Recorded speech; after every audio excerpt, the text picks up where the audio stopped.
ہند میں انوکھا مرکز تحفظ دین، یہ دین کا ترجمہ ہے مرکز تحفظ دین۔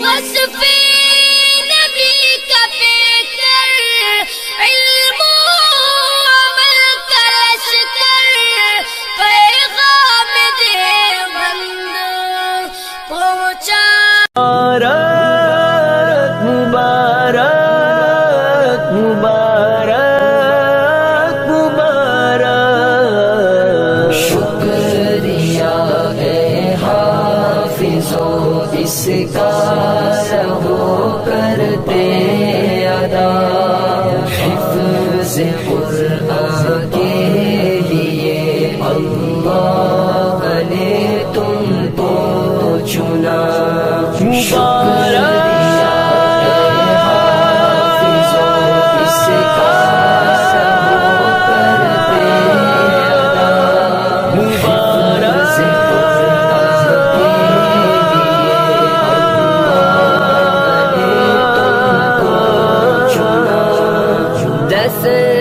عزیزوں کے سفارش کا تمہیں مجدہ ملا، اس سے بڑھ کر حفظ قرآن کا بھلا کیا ہو صلہ۔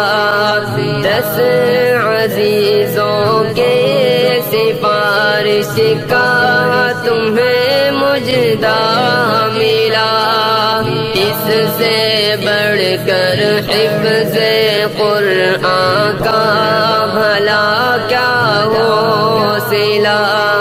مل گیا ہے رب سے 10 بے آسروں کو آسرا، مل گیا ہے رب سے 10 بے آسروں کو آسرا۔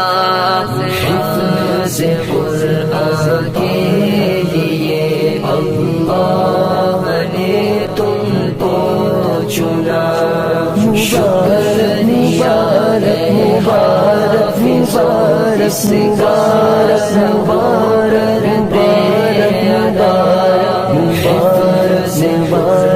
مبارک مبارک مبارک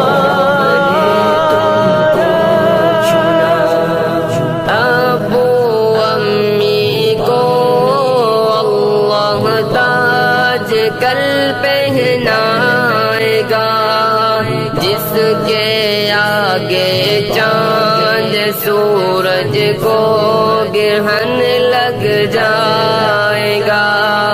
ابو امی کو اللہ تاج کل پہنائے گا، جس کے آگے چاند سورج کو گرہن لگ جائے گا۔ شرط بس یہ ہے نہ ہو قول و عمل میں فاصلہ، شرط بس یہ ہے نہ ہو قول و عمل میں فاصلہ۔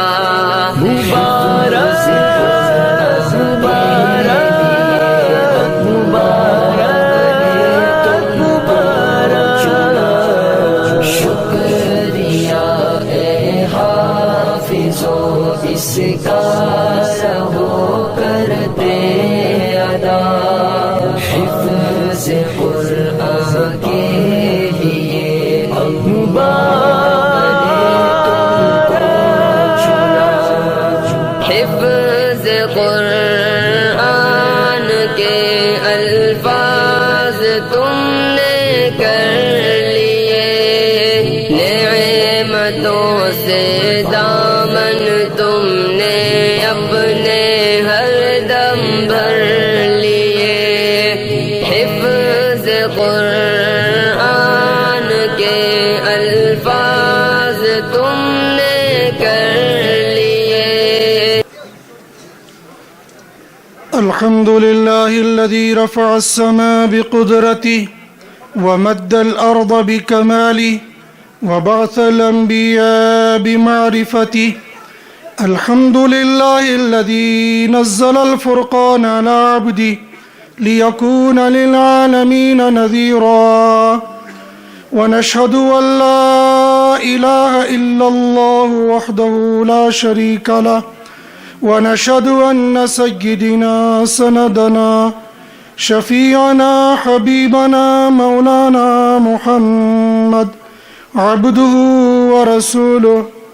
قال الله تبارك وتعالى في كلامه المبارك بعد أعوذ بالله من الشيطان الرجيم.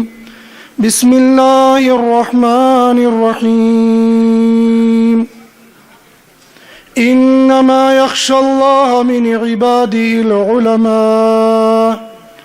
سبحان ربك رب العزة عما يصفون وسلام على المرسلين والحمد لله رب العالمين.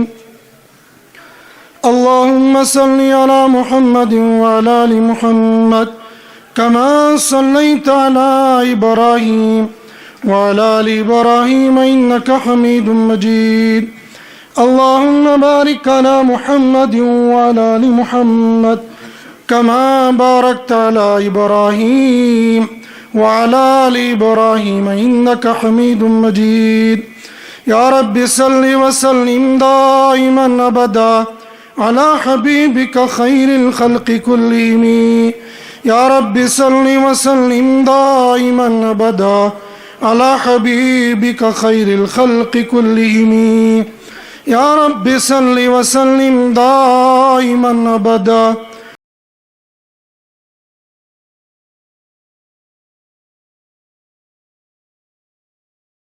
اسٹیج پر رونق افروز ہندوستان کے مختلف کناروں سے آئے ہوئے حضرات علماء کرام، خاص طور پر پیر و مرشد حضرت رفاعی صاحب، ریاست جموں و کشمیر کے معزز مکرم علماء کرام، دیگر سیاسی اور سماجی تنظیموں سے وابستہ افراد، جامعہ غنیت العلوم کے عزیز طلباء، خطہ چناب کے غیور مسلمانوں، پردہ نشین میری ماؤں اور بہنوں،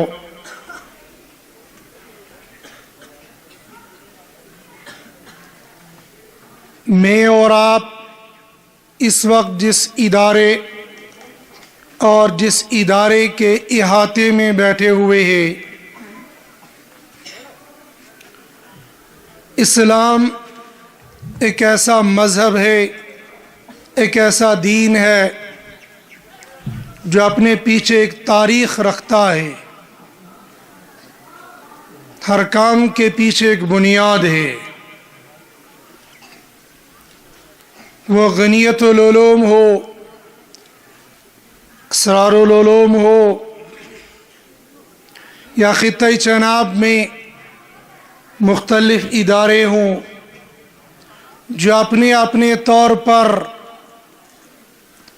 دینی خدمات کو انجام دے رہے ہیں.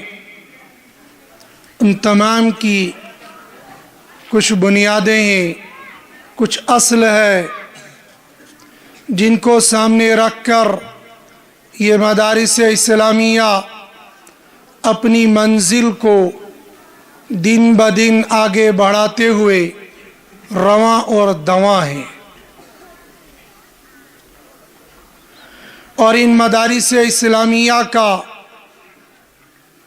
موضوع قرآن اور حدیث ہوتا ہے. لہذا قرآن اور حدیث کے حوالے سے میں چند گزارشات، چند باتیں اپنے بڑوں علماء کرام کی موجودگی میں اپنے علاقے سے تعلق رکھنے والے عوام الناس کے سامنے رکھوں گا، اس امید کے ساتھ کہ اپنے ایک عزیز ایک طالب علم کی بات کو سن کر جو ہمارے لیے قابل تقلید ہو، قابل اتباع ہو، قابل عمل ہو، اس کو اپنے دامن کی جھولی میں باندھ کر لے جائیں گے، اور مرنے کے بعد جو لامحدود زندگی شروع ہونے والی ہے اس کے لیے ذخیرہ آخرت بنا لیں گے۔ جامعہ غنیت العلوم ہو یا کوئی اور ادارہ ہو، ان تمام کا موضوع قرآن مقدس ہے۔ قرآن مقدس کی تاریخ کو اگر ہم کنگھالیں گے، مطالعہ کریں گے، دیکھیں گے،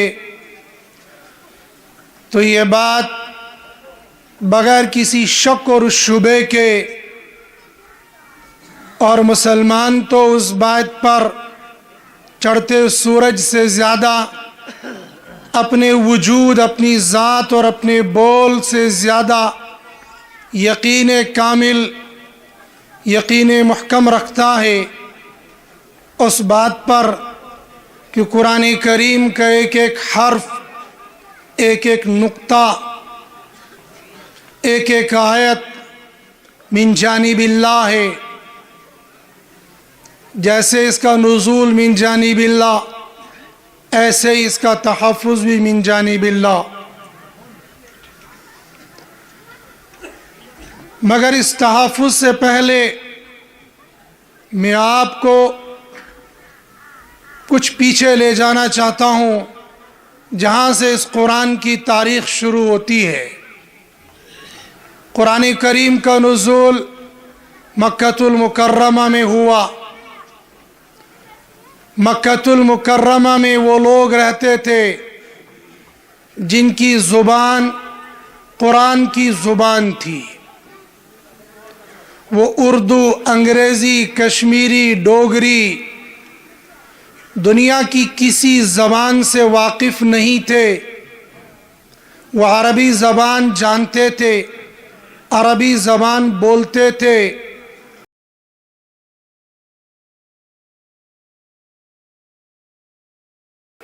وہ دنیا بھر کے انسانوں کو عجمی، اپنے کو عربی، مطلب خود زبان رکھنے والے اور ساری دنیا کے انسان گونگے، منس کوشر پہ لٹ ونن چھے، وہ ساری دنیا کے انسان لٹے ہیں، گونگے ہیں، لیکن منہ میں زبان صرف عرب کے لوگوں کو ہے۔ کیوں؟ وہ عربی زبان جانتے تھے، عربی میں گفتگو کرتے تھے، ان کی مادری زبان عربی تھی۔ اور اللہ کی قدرت، اللہ کی طاقت اتنی بڑی ہے، اتنی وسیع ہے، جس نے اس زمین کو بچھایا، اس زمین کو چمکایا، آسمان پر ستاروں کو لگایا، اپنی وجود اور اپنی ذات کا تعارف کرانے کے لیے آدم علیہ السلام کو مٹی سے پیدا کر کے دنیا میں بسایا۔ اللہ کی طاقت بہت بڑی ہے، بہت بڑی تھی، بہت بڑی رہے گی۔ کتنی بڑی ہے جس کا میں اور آپ اندازہ نہیں کر سکتے ہیں۔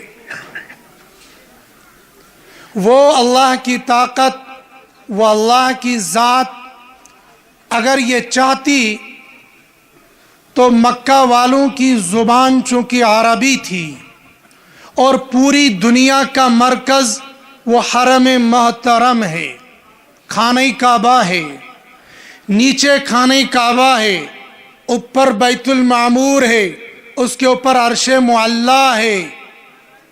یہ خانہ کعبہ اس دھرتی کے اوپر، اس آکاش کے نیچے سب سے معزز ہے، سب سے محترم ہے، اس سے بڑی باعزت جگہ دنیا کے اندر مسلمانوں کے نزدیک کوئی نہیں ہے۔ اور اس بات کا اعتراف میں اور آپ اس اسلام کو ماننے کے بعد کر رہے ہیں، لیکن مشرکین مکہ جنہوں نے اس خانہ کعبہ کے اندر 360 پتھر کے بنائے ہوئے بت رکھے تھے، جن کے سامنے وہ اپنی حاجتوں کو پورا کرنے کی دعائیں مانگا کرتے تھے، وہ مکہ کے مشرک بھی اس خانہ کعبہ کی تعظیم کرتے تھے، اور انہوں نے اس خانہ کعبہ کی تعظیم کرنے میں اتنا غلو کیا، اتنا آگے نکل گئے۔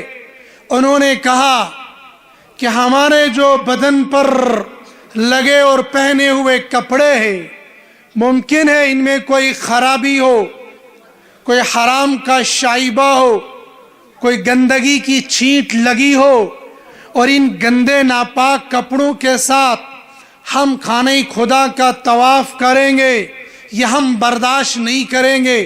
خانہ خدا کی عظمت کو سامنے رکھتے ہوئے انہوں نے بدن کے کپڑوں کو اتار دیا اور ننگا طواف شروع کر دیا۔ اس بات سے بھی میں کچھ سمجھانا اور بتانا چاہتا ہوں، لیکن پھر میری بات مکمل نہ ہو پائے گی۔ اس کو کہتے ہیں عقل کے گھوڑے دوڑانا۔ اسلام نے ہمیں عقل کے گھوڑے دوڑانے کا حکم نہیں دیا ہے، بلکہ ہمارے لیے اعلان کر دیا ہے وَاسْأَلُوا أَهْلَ الذِّكْرِ إِن كُنتُمْ لَا تَعْلَمُونَ۔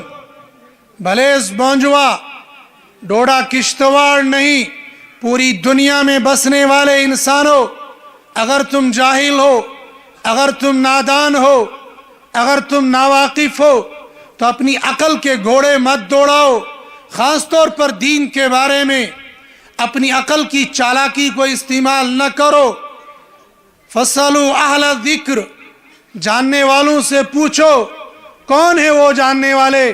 انما یخشی اللہ من عبادہ العلماء، جن لوگوں کی تعریف اللہ کرے، جن لوگوں کے تقوی اور طہارت کی، جن لوگوں کی پاکیزگی کی، جن لوگوں کی خشیت کا اعلان رب کائنات کرے گا، دنیا کی کوئی طاقت ان کو جھٹلا نہیں سکتی ہے۔ مکہ المکرمہ میں رہنے والے مشرکین مکہ نے ابراہیم علیہ السلام کے دین میں سے کچھ لے لیا، کچھ چھوڑ دیا۔ خانہ کعبہ کا طواف، خانہ کعبہ کی عظمت، خانہ کعبہ کو خانہ خدا ماننا، حج کرنا، حاجیوں کی خدمت کرنا، یہ دین ابراہیمی سے چلا ہوا آ رہا تھا، اس کو وہ باقی رکھتے ہوئے چلے آ رہے تھے۔ لیکن بیچ میں جب عقل کے گھوڑے دوڑانے شروع کر دیے، رب کائنات نے ان کو گمراہ کہا، رب کائنات نے ان کو ضال کہا، رب کائنات نے ان کو دوزخی اور جہنمی گردانا۔ کیوں؟ جب انہوں نے اپنے بڑوں کو چھوڑ دیا اور اپنی عقل پر چلنا شروع کر دیا۔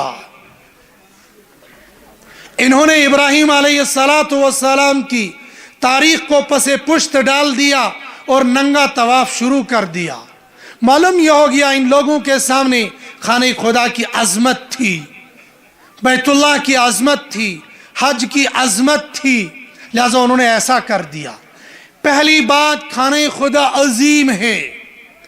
پہلی بات، خانہ خدا کا طرف مطاف پوری دنیا کے اندر وہ جگہ ہے جہاں پر ہر نبی نے قدم رکھا ہے۔ کوئی نبی دنیا میں آیا، دنیا سے چلا گیا اور خانہ خدا کا طواف نہ کیا، تاریخ ایسا کہنے سے معذور ہے کہ ایسا نہیں ہوا۔ آدم سے لے کر پیغمبر آخر الزمان تک کوئی نبی آیا ہو، کوئی پیغمبر رسول آیا ہو اور وہ خانہ خدا کا طواف نہ کیا ہو، ایسا نہیں ہوا ہے۔ لہذا وہ پاکیزہ جگہ وہاں پر موجود تھی، صفا اور مروہ موجود تھا، مینا عرفات مزدلفہ موجود تھا۔ یہ تمام معزز محترم پاکیزہ جگہ موجود تھی، اور اس کے مسکین اور اس میں رہنے والے لوگ عرب قریش یا عربی زبان سے واقف تھے۔ اب ان تمام فضیلتوں کے ہوتے ہوئے میرا اللہ اگر یہ چاہتا تو قرآن کریم کو پورے نسخے میں لکھ کر خانہ خدا کے اندر حضرت جبریل یا حضرت میکائیل یا کسی اور فرشتے کے ذریعے سے وہاں پر لٹکا اور رکھوا دیتے اور ایک پرچی ساتھ میں رکھ دیتے کہ یہ خانہ خدا کا کلام ہے، مکہ والو اس کو پڑھو، اس کو پڑھاؤ، اس کو سنو، اس کو سناؤ، اس کے مطابق زندگی گزارو۔ مشرکین مکہ مجبور ہوتے اس خانہ خدا کو لینے کے لیے، مشرکین مکہ مجبور ہوتے اس نوٹس پر عمل کرنے کے لیے۔ کیوں؟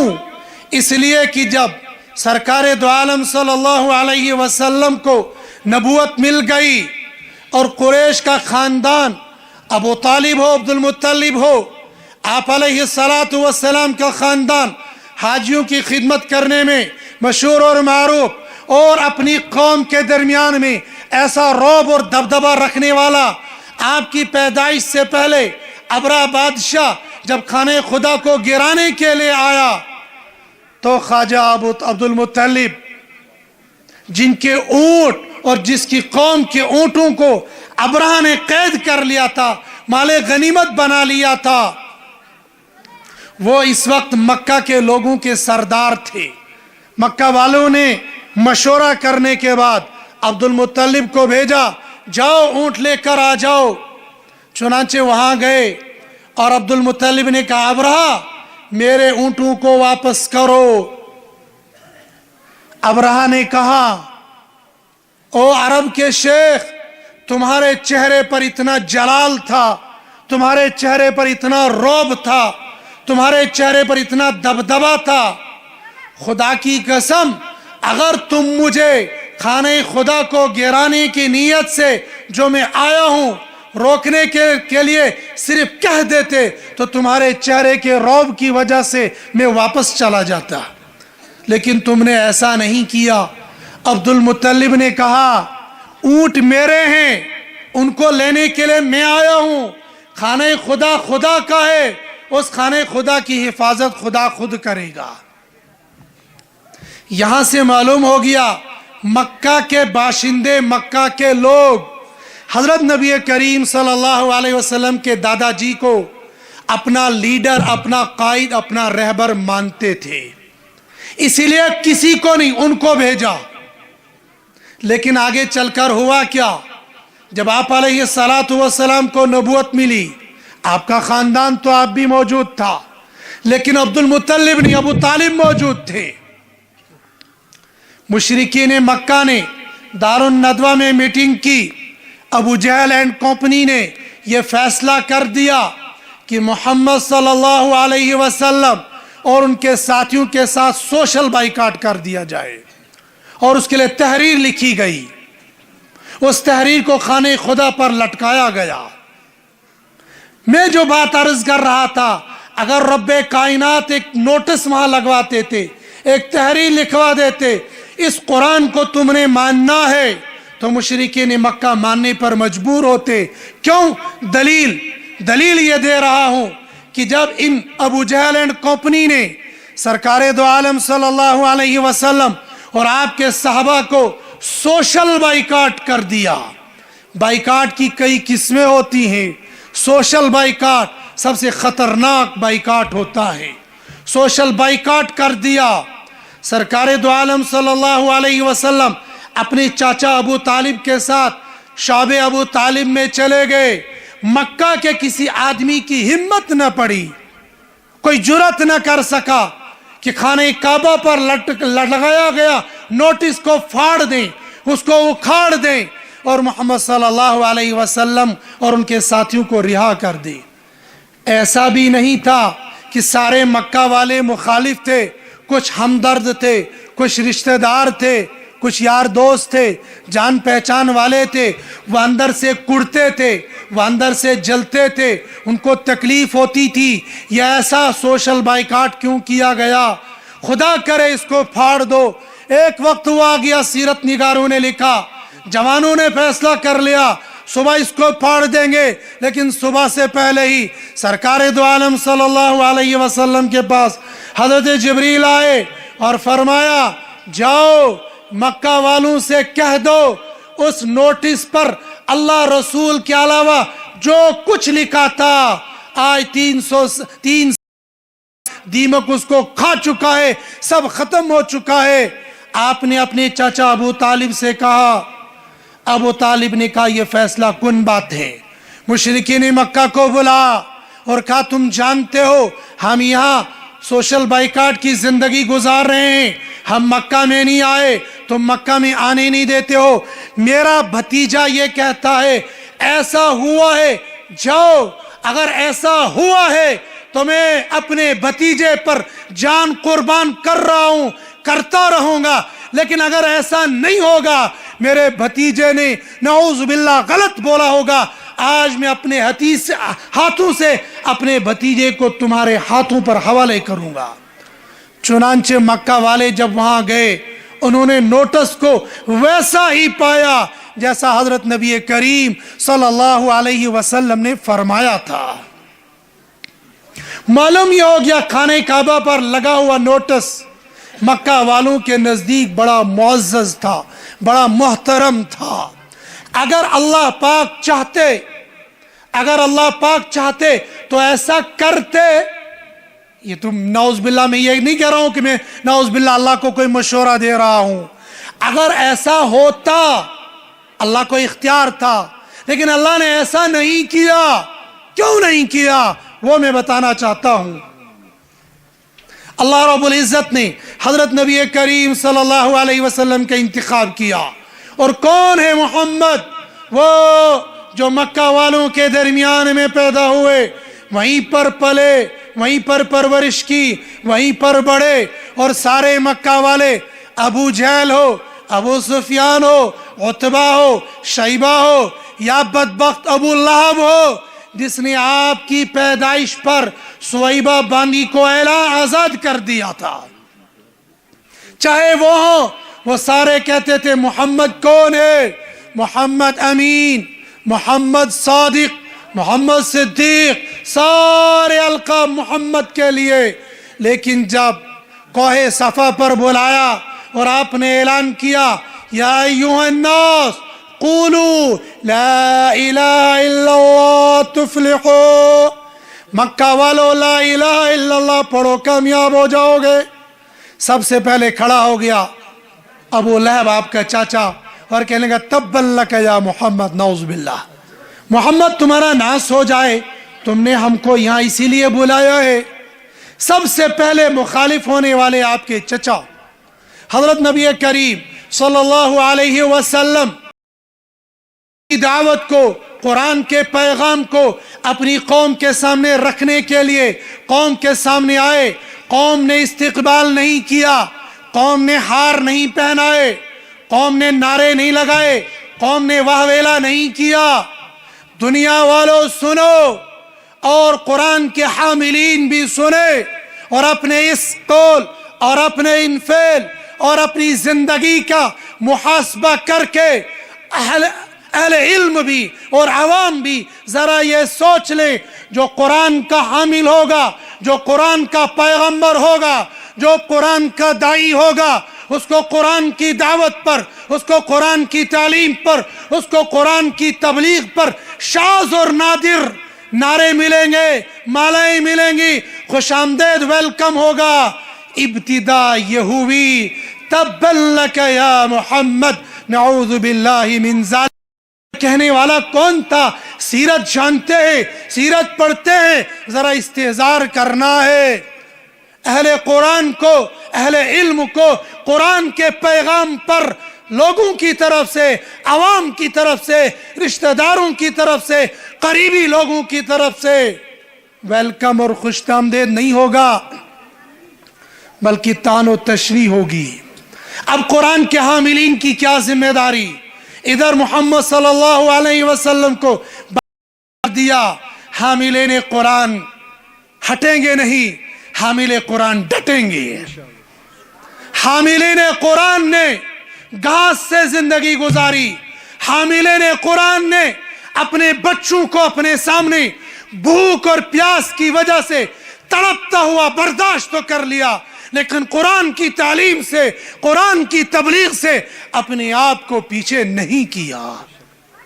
اور سیرت نگار جانتے ہیں، سیرت کا مطالعہ کرنے والے جانتے ہیں، مرد تو مرد تھے ہی، عورتوں نے اپنے بچوں کو اپنے سامنے مرتے ہوئے تو دیکھ لیا، لیکن قرآن سے پیچھے ہٹتے ہوئے ایک قدم بھی ہٹنا برداشت نہ کیا۔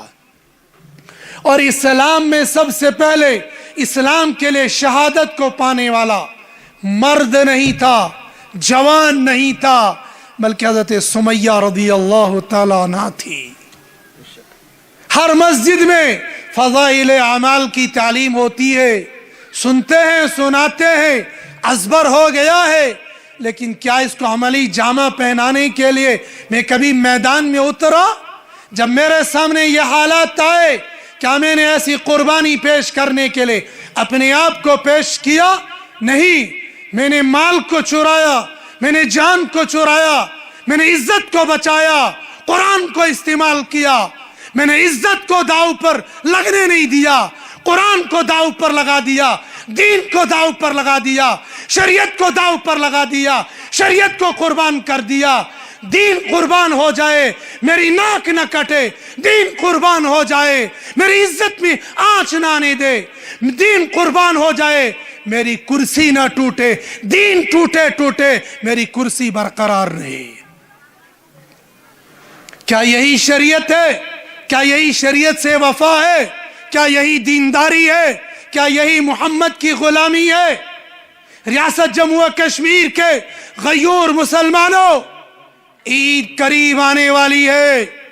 عید تب تک عید نہیں ہوتی ہے جب تک نعرہ نہیں لگاتے ہم غلام، ہم غلام، ہم محمد کے غلام۔ کیا غلامی کا یہی تقاضا؟ نبی کی سنت ذبح ہو جائے، نبی کی شریعت ذبح ہو جائے، میں غلام ہوں۔ نبی کے قرآن کا جنازہ نکل جائے، نبی کا قرآن بدل جائے، نبی کی شریعت بدل جائے، میرا نعرہ ہے ہم غلام، ہم غلام، ہم محمد کے غلام۔ ارے غلام کون تھے؟ عاشق کون تھے؟ وفادار کون تھے؟ وہ ابو طالب، جس ابو طالب نے ایمان قبول نہ کیا، جس ابو طالب نے قرآن کو ایکسپٹ نہ کیا، جس ابو طالب نے نبی کو محمد الرسول اللہ نہیں مانا، وہ ابو طالب اسی شعب ابی طالب میں رات کو محمد کو سونے کی جگہ سے اٹھا کر لے جاتا ہے، بیٹے کی جگہ پر سلاتا ہے، بیٹے کو اٹھاتا ہے، محمد الرسول اللہ صلی اللہ علیہ وسلم کی جگہ پر سلاتا ہے۔ ابو طالب سے پوچھنے والا پوچھتا ہے یہ کیا ڈرامہ ہے؟ یہ کیا معاملہ ہے؟ کا ڈرامہ نہیں ہے، یہ محبت ہے، یہ لگاؤ ہے، یہ تعلق ہے۔ اے شیونن دبن ناز دینس خاطر گیسے آسی ایٹو گردن، مگر جب دین کی باری آتی ہے پھر ہماری گردن آٹے کی نہیں، پھر لوہے سے زیادہ مضبوط بن جاتی ہے۔ دین جھکے تو جھکے، میری گردن نہیں جھکنی چاہیے۔ ابو طالب نے کہا میں جانتا ہوں مکہ والے محمد کے مخالف ہو گئے ہیں، ممکن ہے اس مجمع میں کوئی مخالف ہوگا، تنگ آ گیا ہوگا، کوئی منافق ہوگا، کوئی دیوس ہوگا۔ حالانکہ اس وقت ابھی منافق پیدا نہیں ہوئے تھے، لیکن ان کو ڈر تھا کہیں ایسا نہ ہو یا باہر سے کوئی حملہ آور آ جائے اور وہ رات کو محمد الرسول اللہ صلی اللہ علیہ وسلم پر حملہ کرے۔ میں شام کو سب کے سامنے محمد کو یہاں سلاتا ہوں، رات کو جب سب سو جاتے ہیں بیٹے کو اٹھا کر یہاں لاتا ہوں۔ اگر نعوذ باللہ کسی نے محمد پر قاتلانہ حملہ کیا، میرے بیٹے کی گردن تو چلی جائے گی لیکن محمد کی گردن بچ جائے گی۔ یہ عشق تھا، یہ تعلق تھا، یہ محبت تھی۔ حالانکہ اتباع نہیں تھی. ہم متبع ہونے کے باوجود باغی ہیں. عشق رسول کا نعرہ ہو چہرہ یہودیوں جیسا ہو، عشق رسول کا نعرہ ہو لباس یہودیوں جیسا ہو، عشق رسول کا نعرہ ہو شادی فرعون کی طرح ہو، عشق رسول کا نعرہ ہو ماتم ابو جہل کی طرح ہو، عشق رسول کا نعرہ ہو اور ہماری زندگی یورپ کی طرح گزر جائے. یہ دھوکہ نہیں تو اور کیا ہے، یہ نفاق نہیں تو اور کیا ہے. ہم سے بڑا منافق پھر کون ہو سکتا ہے جو یہ نعرہ لگائے مہر فاطمی ہو فاطمہ کے مہر کی طرح، اور ناچنے والے گانے والے کنجر اور کنجری کا ڈانس حاجی کے گھر میں ہو، نمازی کے گھر میں ہو، عبد الرحمن کے گھر میں ہو، عبد الرحیم کے گھر میں ہو، غلام رسول کے گھر میں ہو، غلام مصطفیٰ کے گھر میں ہو، اور کہتا ہو میں غلام رسول ہوں. ناچ رات کو گانے والے اور ناچنے کے لیے کرائے پر لاتے ہیں. یا عاشق رسول ہے یا باغی رسول ہے. یہ دین کا دشمن ہے یہ دین کا حامی ہے. میں جانتا ہوں ایسی باتیں کہنے سے بہت سارے لوگوں کو تکلیف ہوتی ہے، دل دکھتا ہے، اندر اندر سے جلتے ہیں، کڑتے ہیں. لیکن سنو سنو، قیامت قریب آ چکی ہے، موت سر پہ کھڑی ہے. نہیں معلوم میری اور آپ کی زندگی کی شام کب ہو جائے. اگر مولوی نہ کہے کون کہے گا، اگر عالم نہ کہے کون کہے گا، مفتی نہ کہے کون کہے گا. دبن نہاز میٹھا میٹھا بولنا چاہیے. تأمرون بالناس تأمرون بالمعروف. آدھی آیت پر عمل کرو. جو قرآن کے ٹکڑے کرتا ہو، قرآن کا خاموش انکار کرتا ہو، اس کا حشر کیا ہوگا؟ قرآن نے کہا تأمرون بالمعروف وتنہون عن المنکر.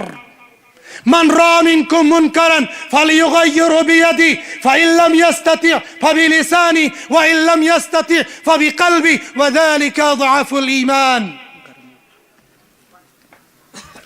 اگر میں قرآن کی آدھی آیت پر عمل کر رہا ہوں، دوسری آیت کا خاموش انکار کر رہا ہوں، تو مجھ سے بڑا محرف قرآن کون ہوگا؟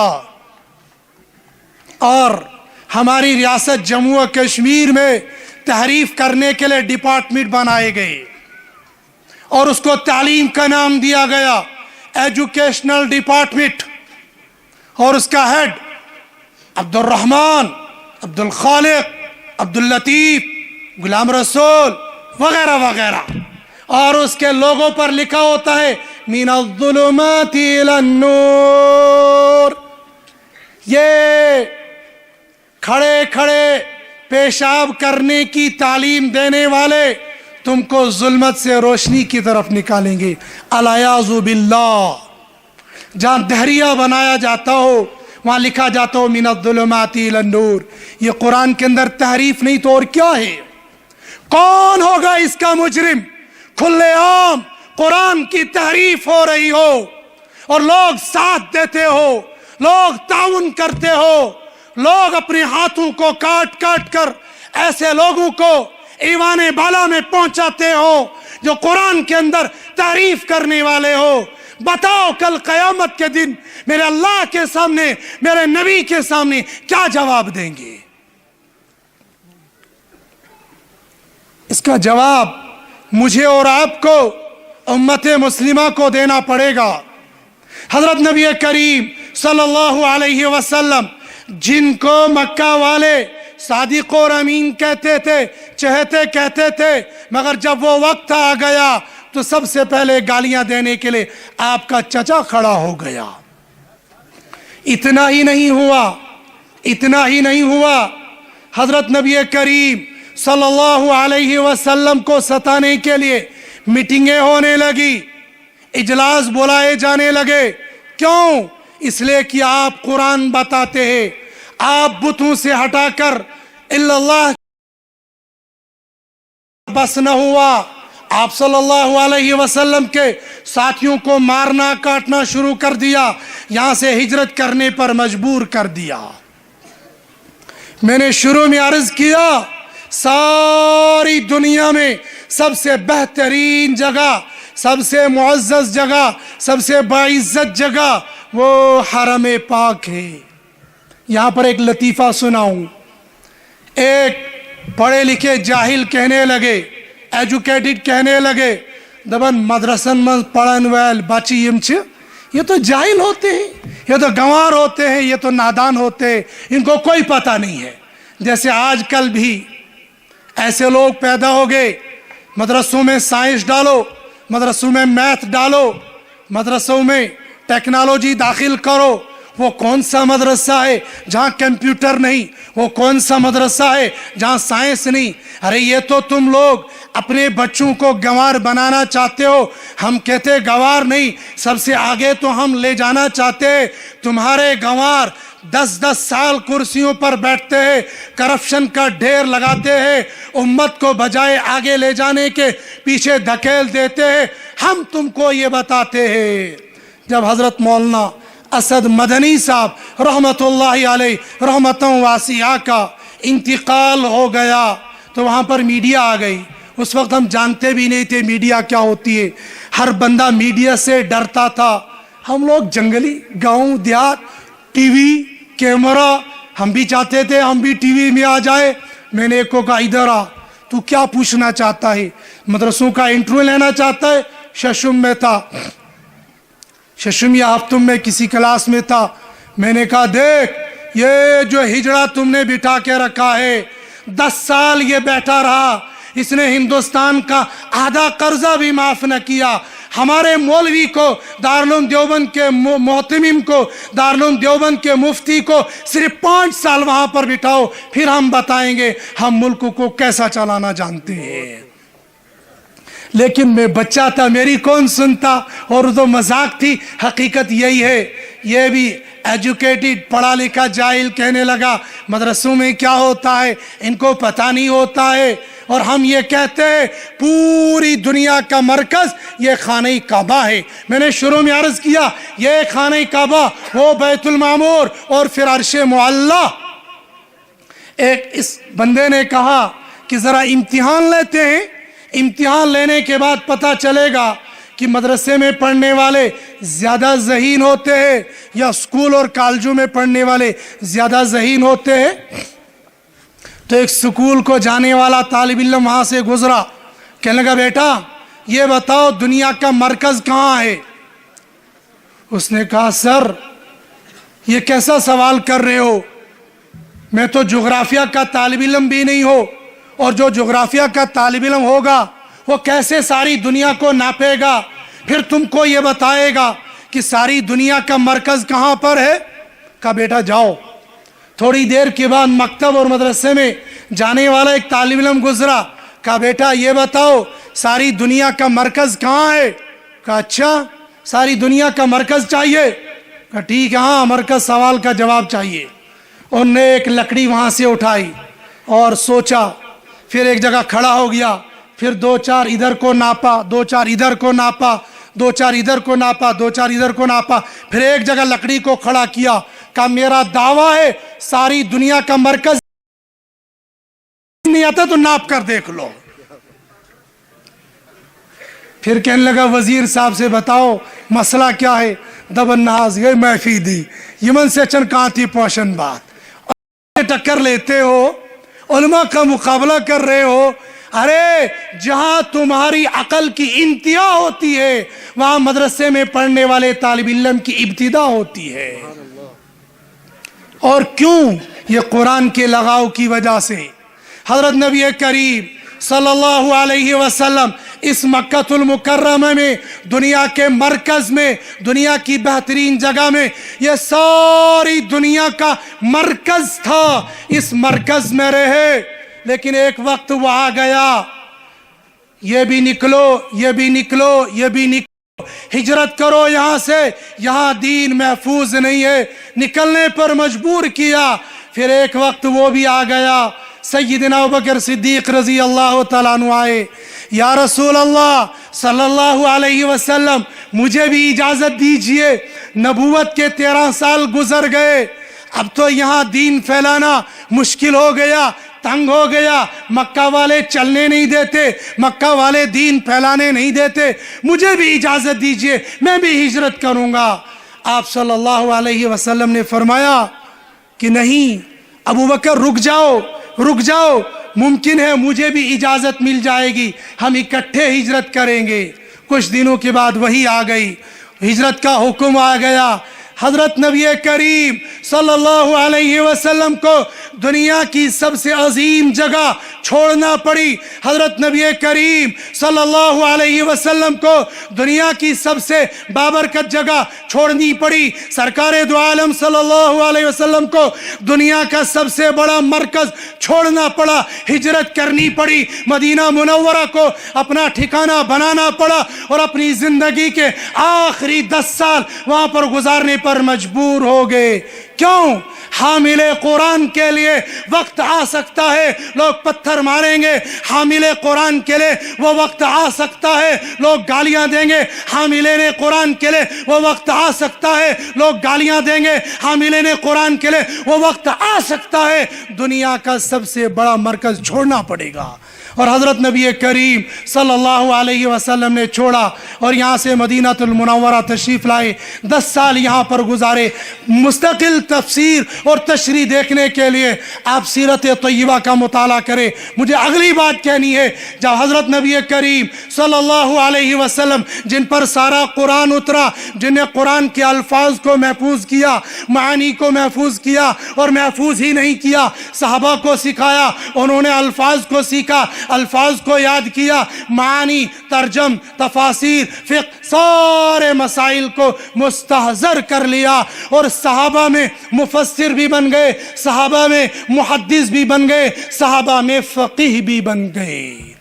3 موضوع ہوتے ہیں مدارس اسلامیہ کے اہم، ایک قرآن، الفاظ بھی، معانی بھی، تشریح بھی، تفسیر بھی، اور دوسرا حدیث، حدیث کے الفاظ بھی، حدیث کا معنی بھی، حدیث کا مقصد بھی، اور ان دونوں سے نکلنے والے مسائل، دونوں سے نکلنے والی فقہ، جس کو فقہ کہا جاتا ہے، جس کو مسائل کہا جاتا ہے، یہ فقہ، یہ مسائل، یہ مفتی ان دونوں چیزوں سے نکل کر بنتا ہے۔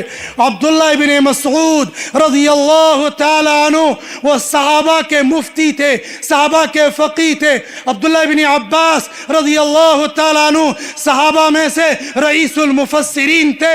ابو ہریرہ رضی اللہ تعالی عنہ دیگر صحابہ کے ساتھ ساتھ ابو ہریرہ رضی اللہ تعالیٰ عنہ محدث کبیر تھے، محدث جلیل تھے۔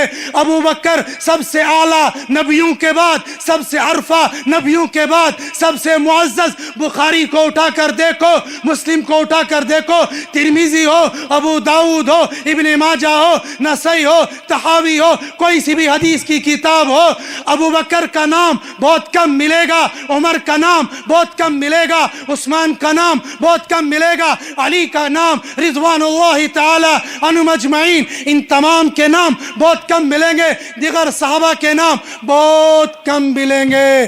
ادنا سے ادنا مسلمان کو بھی پوچھ لو ابو ہریرہ کون تھے، وہ کھٹ سے کہے گا وہ محمد الرسول اللہ صلی اللہ علیہ وسلم کے صحابی تھے۔